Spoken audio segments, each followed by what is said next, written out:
দেশের অন্যতম বৃহৎ সবজির পাইকারি বাজার নিমসার। ঢাকা চট্টগ্রাম মহাসড়ক লাগোয়া কুমিল্লার নিমসার বাজার থেকে দেশের বিভিন্ন জেলায় সবজি বিক্রি করেন ব্যবসায়ীরা। এ বাজারে আলুর কেজি 7 থেকে 10 টাকা, লেবুর পিস 10 টাকা আর মরিচ 80 টাকা কেজিতে বিক্রি হলেও খুচরা বাজারে গিয়ে এসব পণ্যের দাম প্রায় দ্বিগুণ হয়ে যায়। পাইকারিতে সবজির দাম কম হলেও ইজারাদারদের অতিরিক্ত খাজনার অভিযোগ প্রান্তিক কৃষকদের। মন প্রতি সবজিতে 40 টাকা খাজনা এবং যানবাহন প্রতি 100 থেকে 500 টাকা পর্যন্ত ফি আদায় করেন ইজারাদাররা। কৃষকরা ন্যায্য মূল্য না পেলেও খুচরা বাজারে দ্বিগুণ দামে পণ্য কিনছেন ভোক্তারা।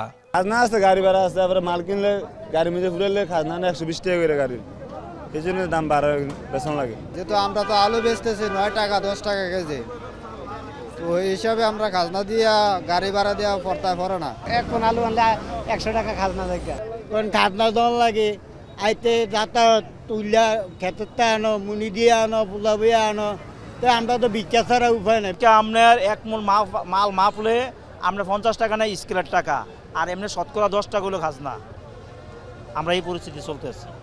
বাজারের নির্ধারিত স্থান থাকলেও মহাসড়কের পাশেই পণ্য ওঠানামা করায় সৃষ্টি হয় যানজট। ব্যস্ত মহাসড়কে যান চলাচলে তৈরি হয় প্রতিবন্ধকতা। মনে করেন এই জায়গার মধ্যে জাম লাগে, বাজারে জাম লাগে, ওই মাথার থেকে এই মাথা পর্যন্ত এরকম জাম লেগে থাকে।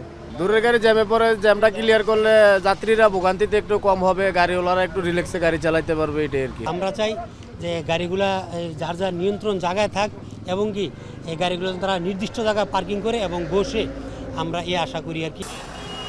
ইজারাদারদের অনিয়মের কথা জানিয়েছেন জেলা প্রশাসক। সড়ক ও জনপথ বিভাগ বলছে তাদের নাম ভাঙিয়ে কেউ চাঁদা তুললে ব্যবস্থা নেওয়া হবে। সম্প্রতি চাঁদাবাজির অভিযোগে বাজার থেকে 8 জনকে আটক করেছে পুলিশ।